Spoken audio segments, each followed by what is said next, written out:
Kneel. The word arrived on every screen at once, braided through our satellites and doorbells and the billboards over I-95. A gilded sigil burned on blue, the Aegis Directorate, polite as a knife. Their envoy spoke in translated calm, promising order, tribute, and mercy if Earth complied within one orbital day. On Luna Station, Captain Mara Cade watched the countdown flicker to 23 hours, 59 minutes. She lifted a finger, not to the camera, but to a red-shrouded key. Protocol blackout, she said. Power bled from public grids into buried lines. Quantum beacons went cold. Old freighters drifted and dead mines sealed their mouths. Across the belt, hollowed stone woke without lights. The Directorate wanted a kneeling audience. Humanity gave them silence. The first rule of being prey is that you stop looking like prey. Cade had learned that from a declassified footnote about Midway Deception Net's how canvas and paint outwitted tonnage and doctrine. She thought of that while the screens dimmed in Luna Command and every visible transmitter went dumb. The Directorate revels in performance, we erased the stage. Inside the blackout, other lights burned red, masked, and local. Tug crews sealed themselves into vacuum suits that smelled of oil and peppermints. In the Mare Tranquillitatis caverns, machinists unchanged okayed mass drivers camouflaged as ore conveyors. On Phobos, a museum cannon accepted ammunition that was never on any manifest, Forster rods, dense and dull, shaped to punch and keep punching. Directorate pickets have entered cislunar space, said Lieutenant Lin Fan, voice level. On her board, 3 corvettes bloomed with the golden haze of shield envelopes, their drive cones steady, stately, smug. They were shepherding a relay tender shaped like a cathedral bell.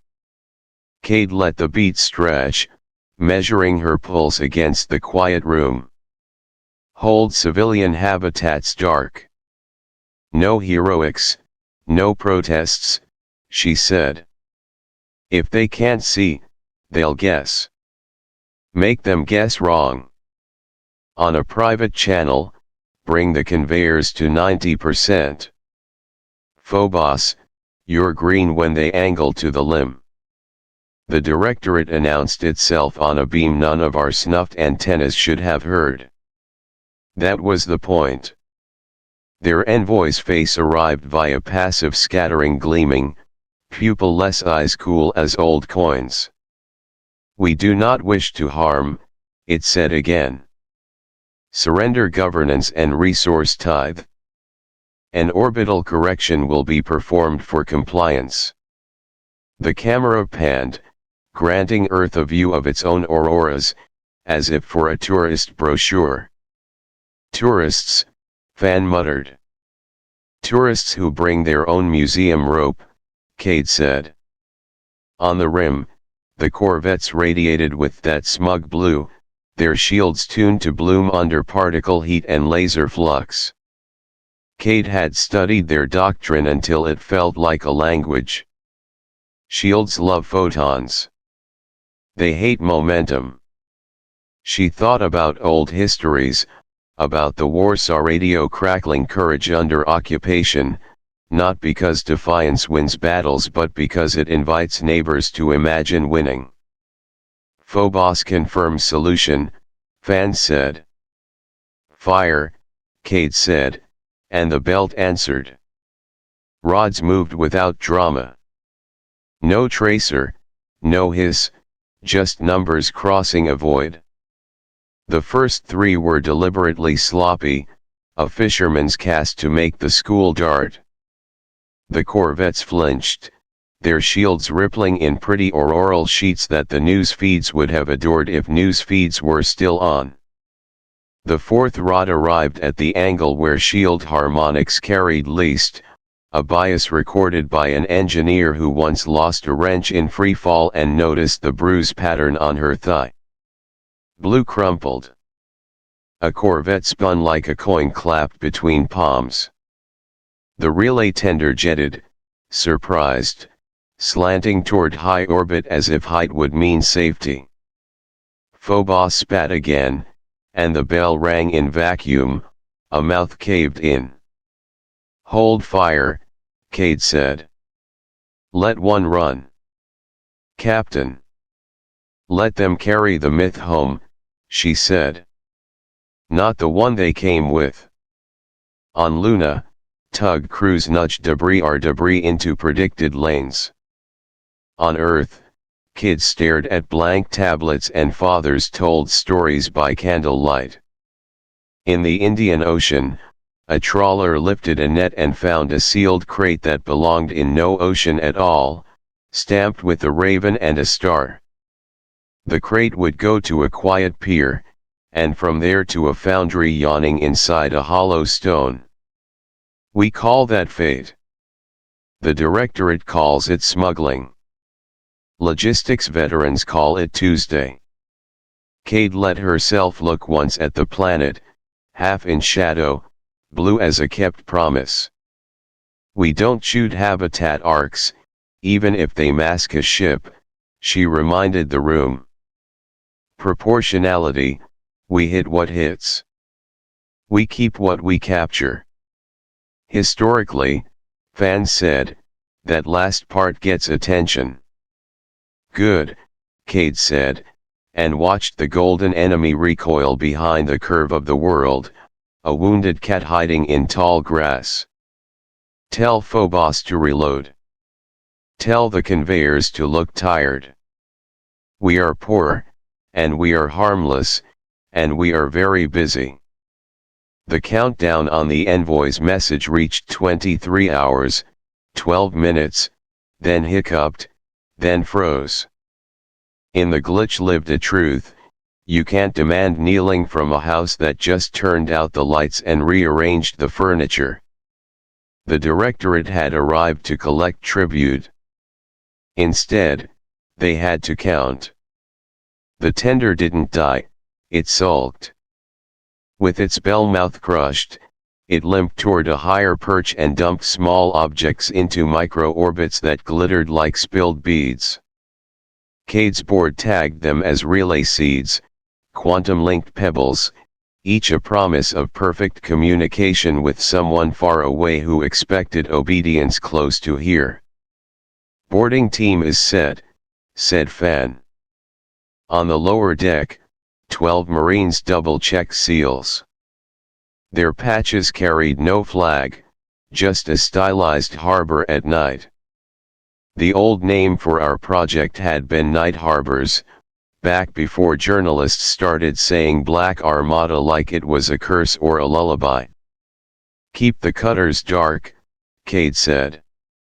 "We drift to them, not the other way around."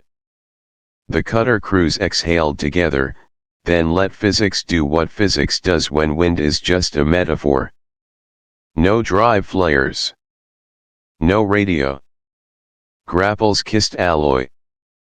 A Marine named Judah pushed his palm against a hatch, felt the thrum of a ship stunned and sulking.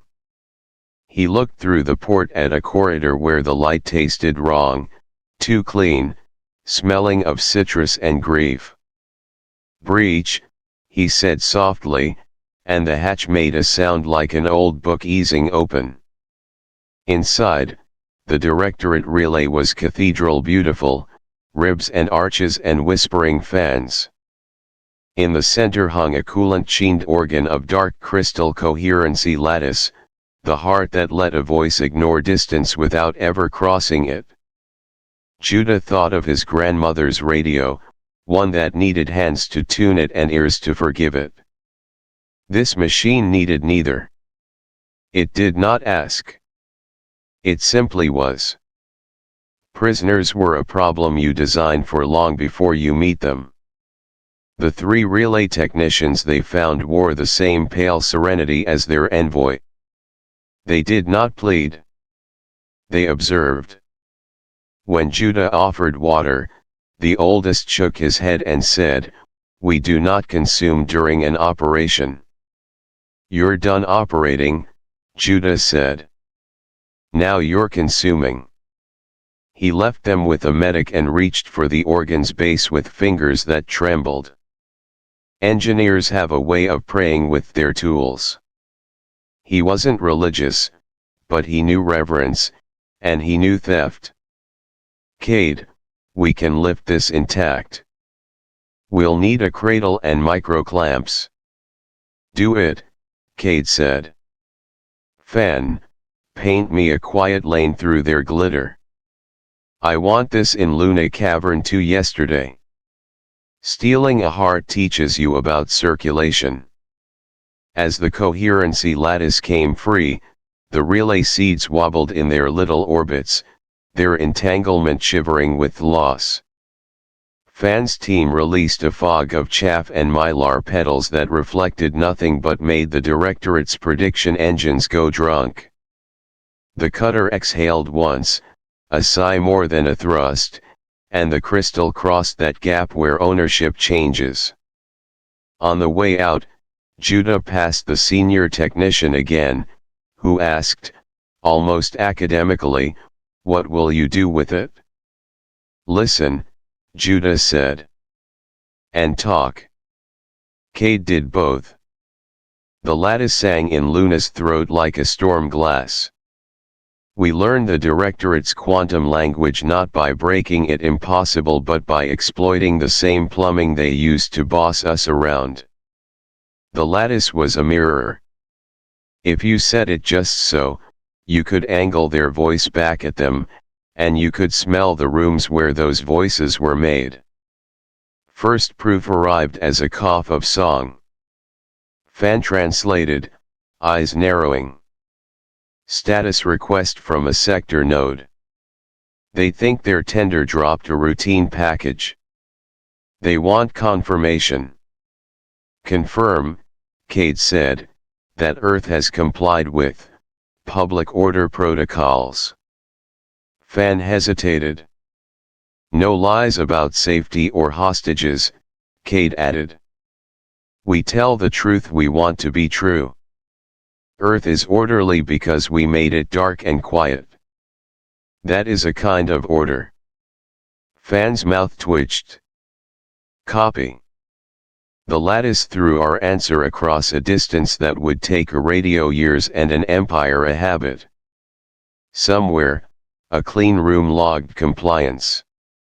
Somewhere, a clerk who never saw Earth checked a box and looked forward to soup. The second proof was less pretty. It was a scream with the pitch corrected out, a squadron commander demanding the missing Corvette report. Cade didn't root that one. She filed it to a vault and let the silence work. When we broadcast, we did it sideways. A lullaby in Old Creole slid on top of a maintenance ping used by dockyards 3 sectors out. A prayer in Oadham folded around a calendar update. Not to the Directorate's heart yet but to the margins, to the peoples they called the Associate Sapiens. We told them a story, bright shields bruise under thrown stones, the invincible flinch, prisoners drink water and are not stripped of names. We didn't shout victory. We whispered permission. On Luna, Cade stood in the cavern's cold and watched the lattice sweat. Midway had decoys and timing and luck, she said to Fan. We'll need all 3. And something else. What? Friends, Cade said. The first reply came from a frequency labeled nothing to see. It was a lean voice with a rolled R that never apologized. We have been waiting for your color, it said. This blue. The bruise blue. Show us how to make it? Cade swallowed. Name your people. We name ourselves Koryat, the voice said. We are not permitted the plural where we live. You will forgive us if we use it too often now. We will, Cade said. Let's make a mess together. You don't roll out an armada that doesn't exist. You uncover it like a chalk rubbing, heat, and pressure revealing lines laid down years ago. The Directorate believed in the visible economy, audited tonnage, declared ports, authorized hulls. Our economy was not invisible, it was politely misdescribed. Commuter tugs. Museum restorations. Grain carriers with unusual ballast. Fans' spreadsheets had once been a joke. Now they were a prayer mat. Trojan asteroids rotated like patient whales, hiding cavities ribbed in steel. In one, a foundry called Salt Cathedral shook the dust off its cranes. Welders with earplugs and playlists brought a row of heritage freighters to humming life. The names stenciled on their sides were Domestic, Scranton, Kano, Naypyidaw, Cuzco. Inside their bellies, ore hoppers had become launch wells, pin rails for rods polished until they squeaked. Cade made the rounds by small shuttle, touching palms, letting herself be seen. An admiral would have made speeches. She offered instructions and small courtesies, a fresh pack of gum for a machinist, a word about a daughter's exam score relayed from a darkened city. Leadership, she suspected, was logistics with a face. The Koryat arrived as shadows, that is, as good guests. Their courier drifted into a kill box we had not yet declared and blinked the number of stars in their song. The courier's hull was scabbed with repair plates, their color dazzled the eye, like oil on water. When their hatch opened, a figure with skin like seal leather and eyes set far apart bowed twice, awkward and stubborn. I am Sorel, they said in a grammar they had stitched from our broadcasts. We bring your algorithm for disorder. Fan's hand hovered above her pistol, then dropped. Welcome to our mess, she said. They had data, not miracles. Observations of shield renewal cycles, the tiny diastole-systole rhythm of the Directorate's envelope that no one inside the Empire bothered to notice because arrogance is also a rhythm. We fed that rhythm into Salt Cathedral's control loops. Targeting algorithms learned to be patient, to wait a breath longer than pride. We didn't announce the Black Armada. We used it. Grain carriers formed a line along the Mars-Earth transfer corridor where the Directorate would expect commerce to restart once we stopped being childish. Their corvettes slid in to gather finds. The grain carriers were tired, slow, drab. They opened like trapdoors. The first rods came dumb. The second came in pairs. The third set feathered micro-thrusters at the last instant, stepping with that breathless rhythm we had learned to name. Shields flared, failed, regained, failed again. Corvettes tried to turn side-on to use more envelope. We hit their ankles when they lifted to run.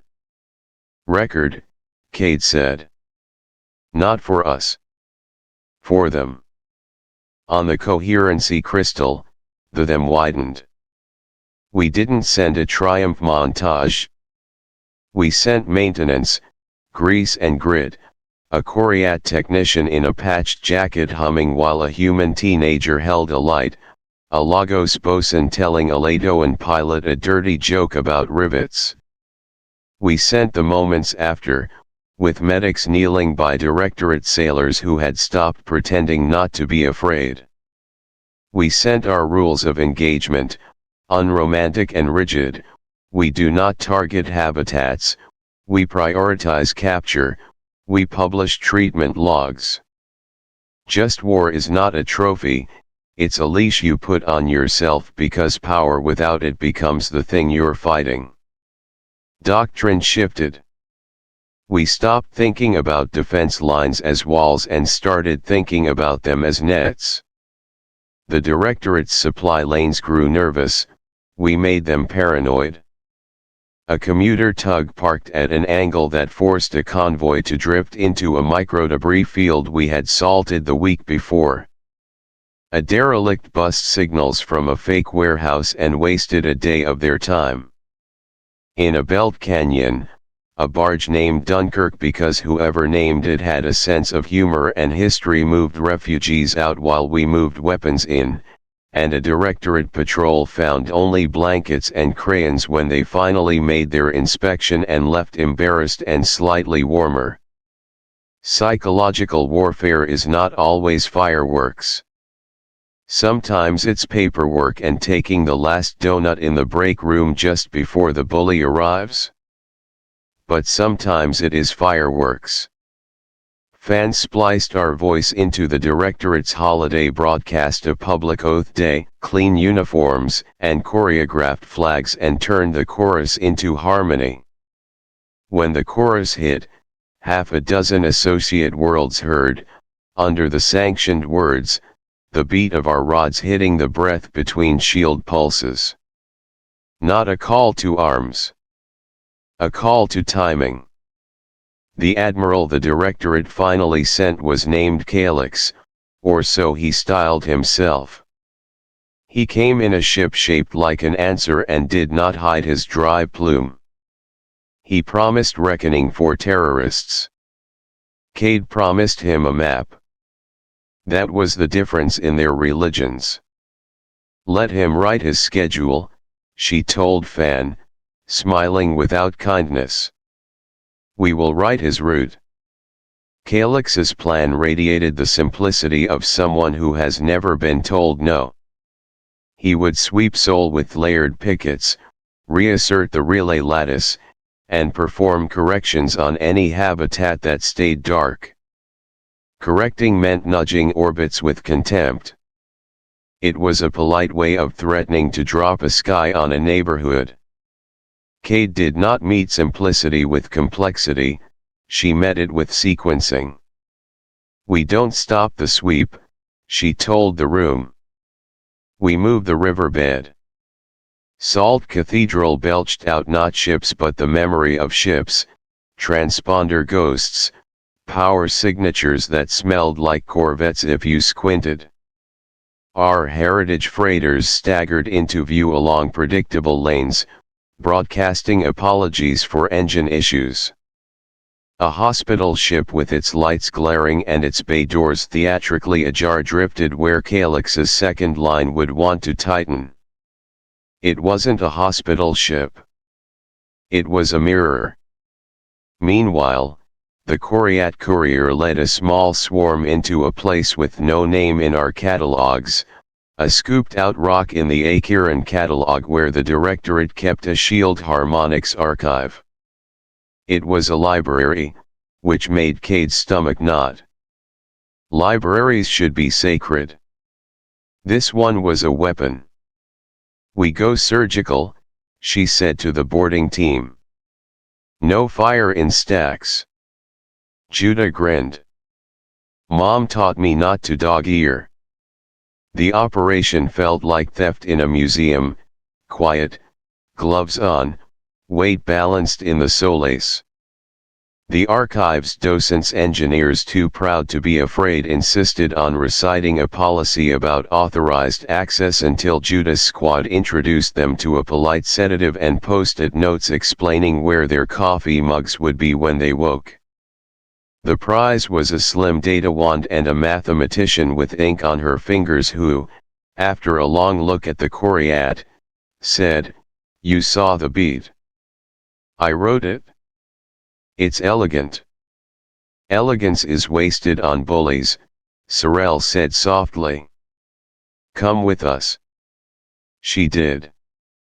Ethics is sometimes choosing to steal the author along with the book. Back at Luna, the wand coupled to the lattice like a bone finding its joint. Fan's eyes went wide.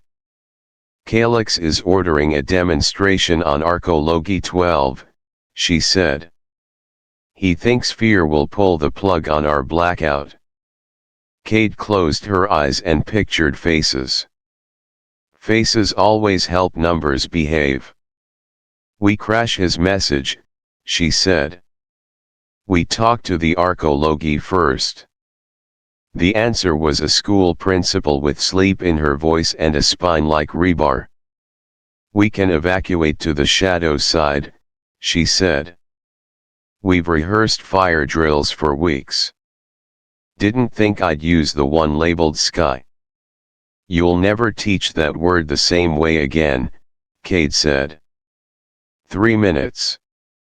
Then lights out. The minutes were made of glass. In them, kids learned a new hand game and a new hatred. In them, tugs pushed very little mass very quickly, and a shadow moved across a city that wasn't supposed to have weather. In them, Calyx said a line about reluctant correction that would later be played in courtrooms as if it were a poem. We cut his broadcast in half. Where his voice should have sealed the threat, the lattice gave him ours, and not a speech either noise from the Arcology's stairwells, a teacher calling names, a child laughing because she almost dropped her backpack and did not. Calyx's ship hesitated, and hesitation is a kind of admission. The rods came then, not at the big ship too obvious but at the little boats, the ones shoving the demonstration platform into place. We hit the joint pins and the tether reels. The platform drifted, lost its tidy path, and Calyx had to waste precious grandstanding time saving his own prop from humiliating physics. By the time he finished, Arcology 12 had gone dark under the shadow and then bright again under its own stubbornness. The applause we sent through the lattice was soft and salty. Later, facing the map, Cade felt the weight of what we were building. The Liberation Alliance. That phrase began as a scribble in the corner, a heading over a list of species who had whispered back, Coriat, Latoan, VESH. Some sent data, some sent songs, some sent nothing but the fact of not obeying quite as quickly. An alliance is not signatures on a page, it is consent to be complicated together. Judah leaned against the wall, exhausted. We push, they crack, we push again, he said. At what point do we become what they call us? When we stop asking that question, Cade said. She thought of a stoic line a mentor made her copy by hand: control what you can, consent to pay for the rest. We will make mistakes. We will name them. We will publish them. And we will never take a knee to our own myth. Fan pinched the bridge of her nose. Signal from Calyx, she said. Open channel. He wishes to parley. Good, Cade said. Get me the principal from 12. And Sorrel. And the mathematician with ink on her fingers. We'll let him meet the map. The envoy's face returned to the screens, the same coin-com eyes. This time there was a crack at the edge, a humanizing glitch. Earth, Calyx said, mocking the intimacy of a first name. Your insolence is commendable. It will be catalogued. Cade smiled in a way that did not bear teeth. So will yours, she said. And every child you tried to scare will be a librarian. Outside, in hidden harbors, ships exhaled and readied. The map had stopped being a diagram and started being a route. Not from here to surrender, but from silence to a sound so many had forgotten to make, the plural. The plural was coming. Parley looked like civility and felt like a lockpick. Calyx set his dais in a room of white and gold that pretended not to have air. Cade took her seat in a Luna cavern where breath puffed in the cold. Between them hung the coherency lattice, our mirror with a borrowed heartbeat. The principal from Arcology 12 sat at Cade's left, hair still messy from evacuation drills. Sorrel stood at her right, iridescent plates catching cave light. The mathematician with ink on her fingers, Dr. Iri Faddle, cradled a tablet as if it might bite. Earth, Calyx said, turning the word into a title. Your vandalism has been noted. Stand down and the Directorate will restore public order. Persist, and we will correct. The principal leaned toward the pickup. We corrected ourselves today, she said. We evacuated children without your help and despite your spectacle. We're not a misprint to be fixed. Sorrel lifted their chin. We speak as we know. That is your worst fear, Admiral, because your grammar is singular. Dr. Faddle clicked her pen, a tiny sound, a human one.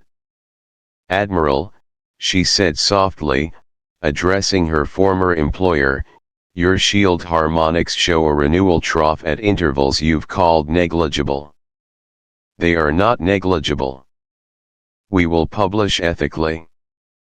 We invite you to do the same. Traitor, Calyx said, the mask slipping for a heartbeat. Your brilliance will be catalogued in correction. Cade steepled her fingers as if she were back in a classroom, which in some ways she was. Terms, she said. Cease all corrections on habitats. Pull your pickets beyond Mars. Exchange prisoners with full medical logs. Allow associate sapients open channels without classification as subsapients. You can keep your title and your ship while we talk about what order means to people who get to define themselves. And if I decline your childish manifesto? Calyx asked.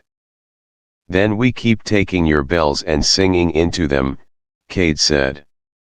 And what you call associate sapients will decide what we are, not you. Under the table, timing kicked like a second heart.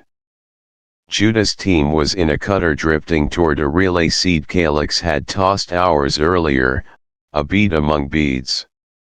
Our mirror could shout, but their lattice still fed arteries we hadn't touched. Fan watched a second screen with the calm of someone cutting a wire on the one count that matters, that breath where a bomb chooses not to be. Calyx pivoted to performance. Subjects of the Directorate, he said, turning his face toward audiences he imagined loyal by habit, observe the rebels' desperation. Observe their counterfeit alliances. Their we is a costume, their ships are painted lies. Cade let him run. The longer a bully speaks, the thinner his myth gets. When his cadence crested, Fan gave a tiny nod. Judah's cutters kissed another seed. Our code the chorus key, Faddle's joke slid into the Directorate's maintenance layer wearing a janitor's badge. It didn't break anything, it invited harmony where a solo had been compulsory. Show him, Cade murmured. The cavern screens bloomed not with our victory clips, but with live splits from places Calyx assumed were quiet. A Latoan dock where workers paused to watch the parley and then did not return to their shifts. A VESH classroom where students tilted their heads, listening, and then opened hidden drawers. A Koreat tenement where someone painted a plural pronoun over a tax notice. Not fireworks. Head tilts. Keys turning. You're trespassing on imperial frequencies, Calyx snapped, but his threat had lost its tenor. People were watching him watch being watched. Consent to be complicated together, Cade said, her voice steady. That's our manifesto. Yours is simpler, Neil. You still want to try that line? After 12. A beat. In that beat, Judah's feet showed a brief flurry of motion, the relay's small sentry drone noticing the wrong thing too late, and then the beat quieted. The chorus key widened its circle. What had been a lecture hall turned into a conversation. Calyx composed himself by force. No, he said finally. I will correct.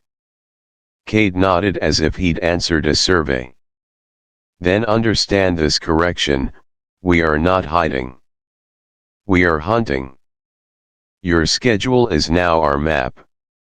She glanced at the principal, who raised her phone like a gavel. Bell schedule posted, the principal said dryly.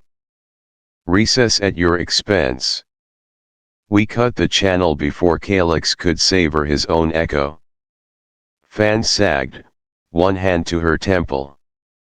We got 5 seeds, she said. 2 slipped. But the key rides on the lattice. They'll try to prune it. They'll miss. People always miss the notes they outlawed, Cade said. She stared at the cave wall until the map re-emerged in her mind's eye, arteries and tributaries and little beating places where we might find purchase. Prep Salt Cathedral for long throw. Sorrel, we'll need you on the spear. Sorrel's bow looked like a promise. We brought your algorithm. Now we will bring your ships home.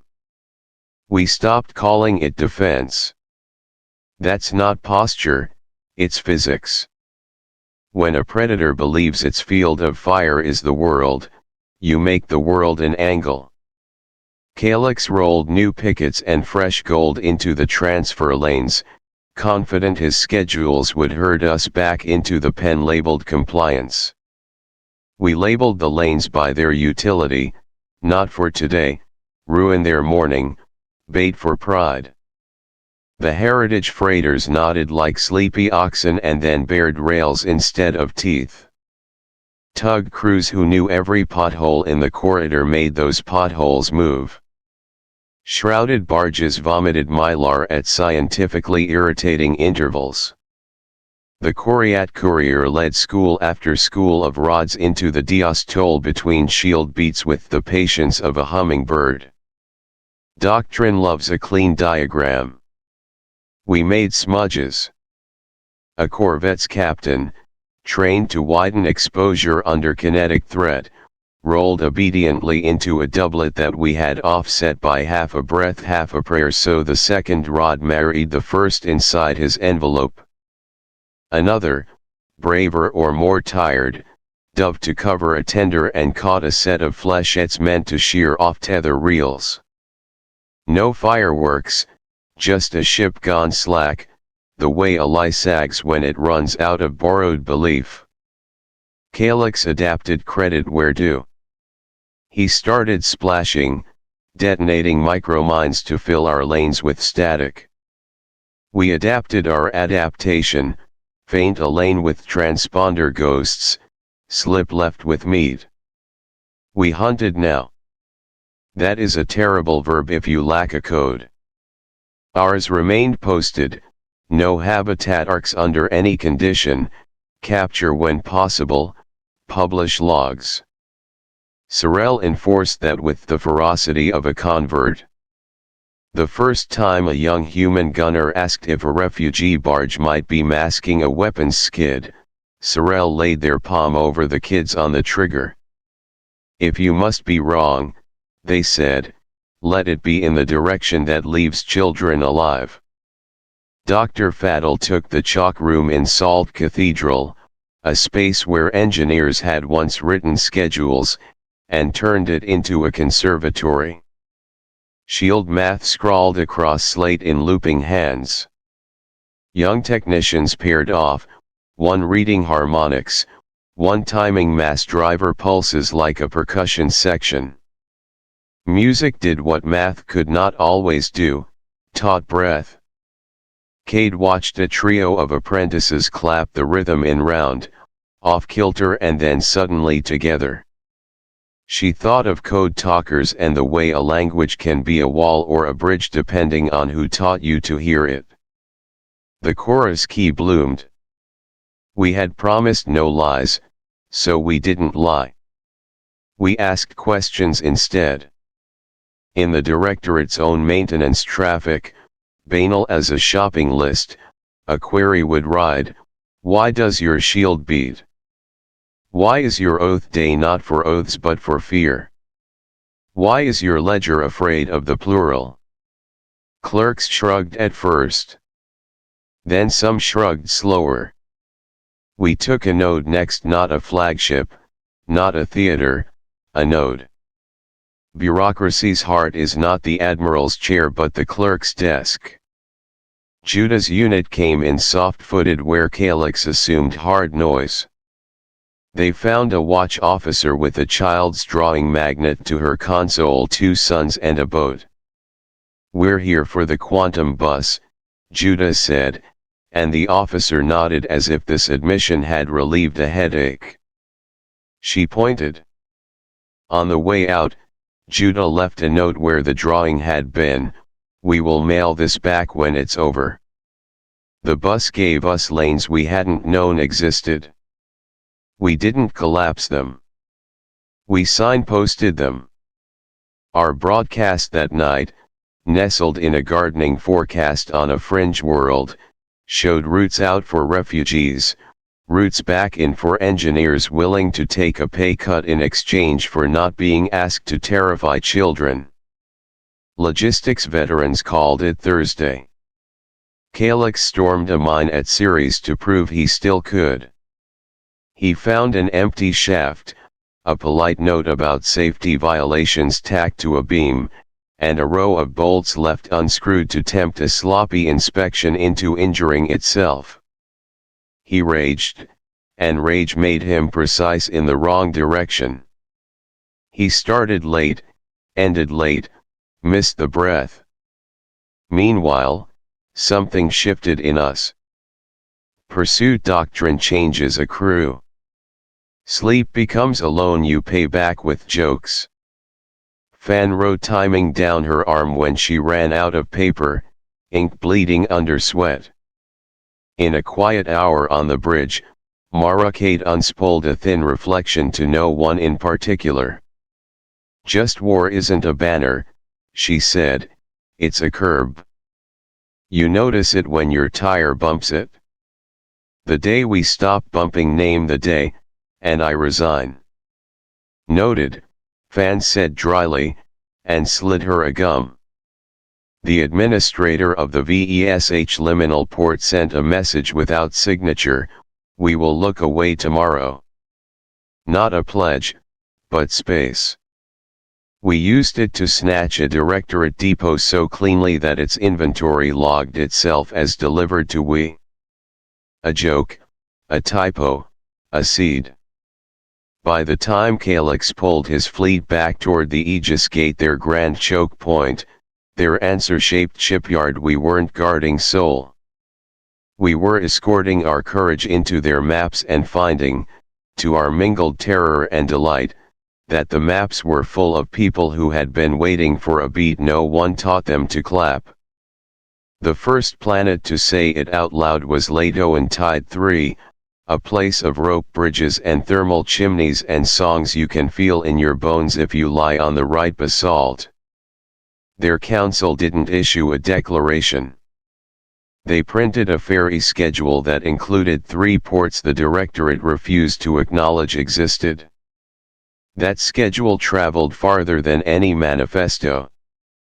The second was a VESH moon that failed to process a shipment of laborers, who then unusually failed to exist in any cell we could find and very usually reappeared on a barge headed for a hollow stone with an appetite for courage.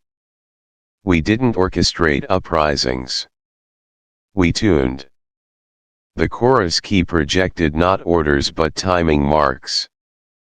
When a mining belt on Coriat Prime started clacking hammers at double tempo at noon shift, we knew to light the eastern sky with the rod salvo at 12:02. The visual synchronized with the audio, workers blinked, then smiled, then broke the locks with the same rhythm. Somewhere, a directorate supervisor wrote the word coincidence 3 times and underlined it in gold. Refugees swelled our quiet harbors. Duty tasted like ration salt. Cade visited the intake decks with sleeves rolled and mask off, elbows deep in crates of blankets. A boy from Tide 3 stared at the Luna Cavern ceiling like someone had misplaced a sky. "Is it true you make ships from rocks?" he asked. "We make ships from people," Cade said. "Rocks just keep the secret until we're ready." Sorel took a small flotilla across a boundary charted as do not in a dozen languages and found a processing hub that called itself charitable. We did not blow it. We unbolted it. Judah's team rewired doors, and Aledo and Bosun posted a hand-lettered sign in 4 alphabets, "You are allowed to leave." No trumpet sounded. Feet did. The worst weapon we deployed there was patience. The bravest act was a woman who went back into the dorm to wake a stranger because sleeping through your escape is a tragedy too petty to allow. Calyx, cornered into theater, announced the consecration of the Aegis Gate. He declared it a shield for civilization against barbarism. We received the announcement because he wanted us to. He did not imagine we'd annotate it.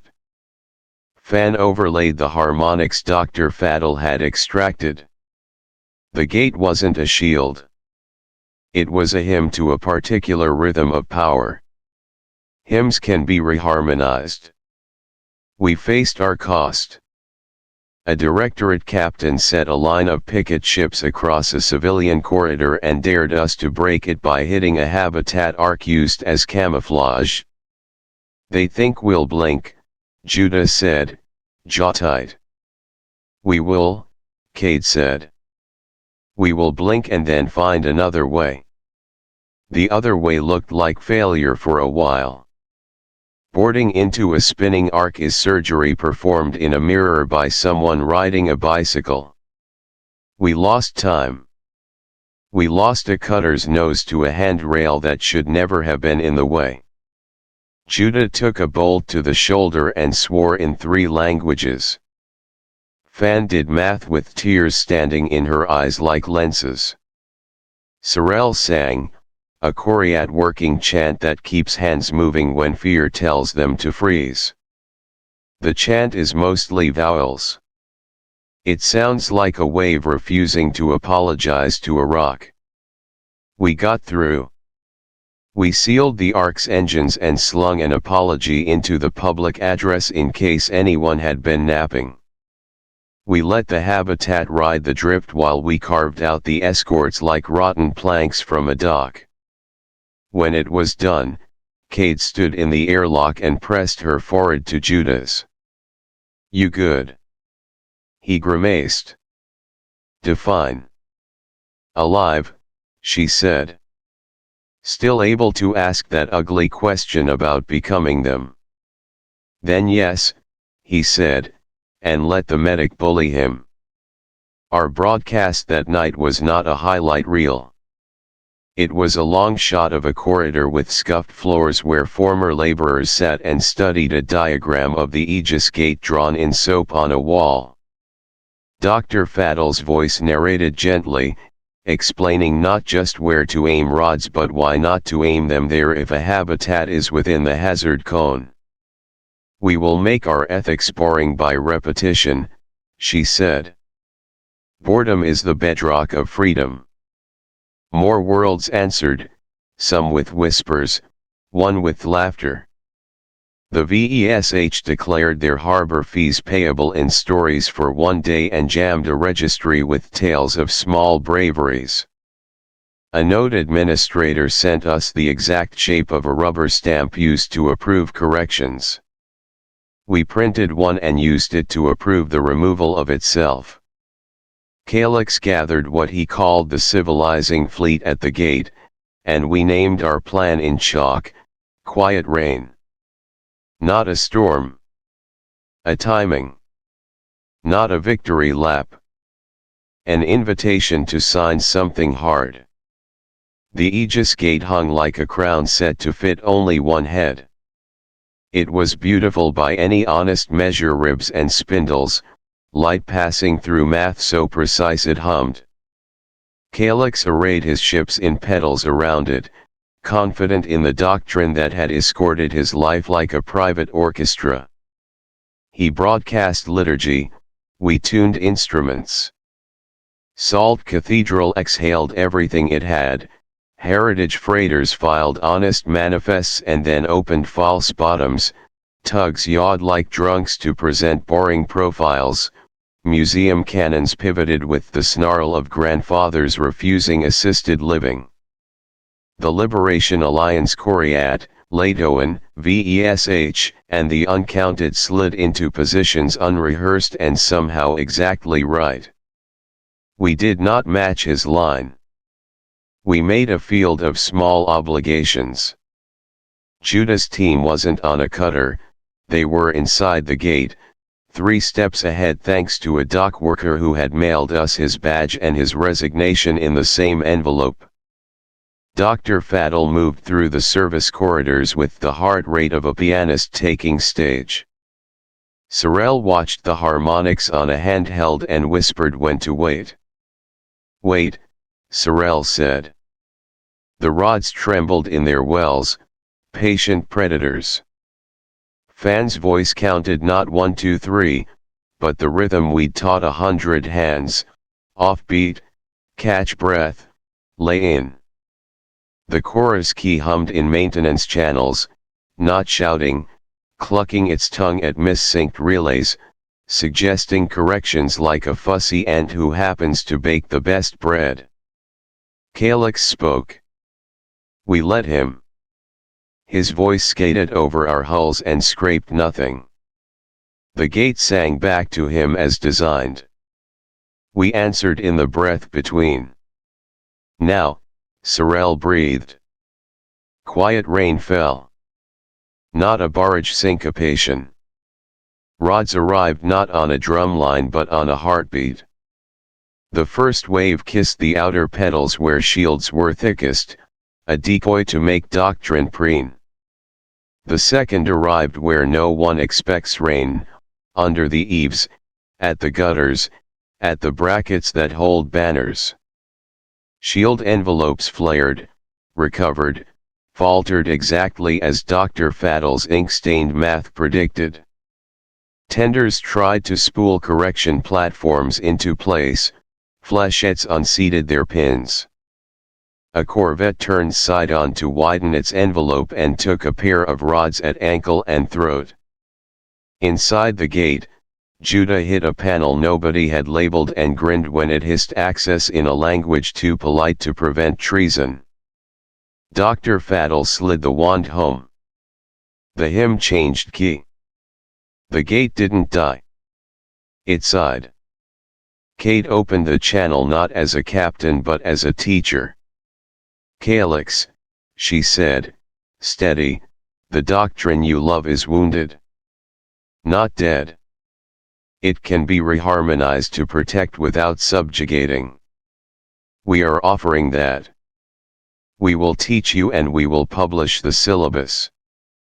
You dare to? We dare to be specific, Cade said. Terms, stand your fleet down. Lock the gate in open mode. Release custody of Associate Sapiens. Submit your shield math to a public archive. In return, you keep your ships, your rank during transition, and your life. We will establish a Liberation Alliance Commission including your mathematicians to teach this doctrine as history to any world that wants it. You will apologize to Arcologi 12. By name. Silence. Then a snarl, you have no leverage sufficient to compel. On cue, the principal stepped into view holding a stack of papers, analog by design. Hi, Admiral.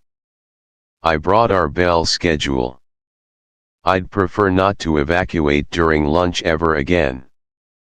Also, today's homework, define consent. Use it in a sentence that does not include Neil. Our cameras did not aim at him. They aimed at his sailors, at clerks, at dock workers watching from corners of screens and from the corners of their rooms. The plural was watching. The plural had a pen. Calyx raised a hand, perhaps to make a sign his lieutenants would understand, and found no good place to put it. Dr. Faddle, inside his gate, murmured into a mic that carried across a lattice he had thought a leash. Admiral, the beat is public now. You can help make it music, or you can keep clinging to noise. Choose. He chose survival with a face-saving adjective. Provisionally, he said, for the sake of civilians and the integrity of the gate, we will stand down. He stumbled on the verb as if it had teeth. The petals dimmed. The hymn softened. Our rods went back to sleep like tigers that sense the point has been made.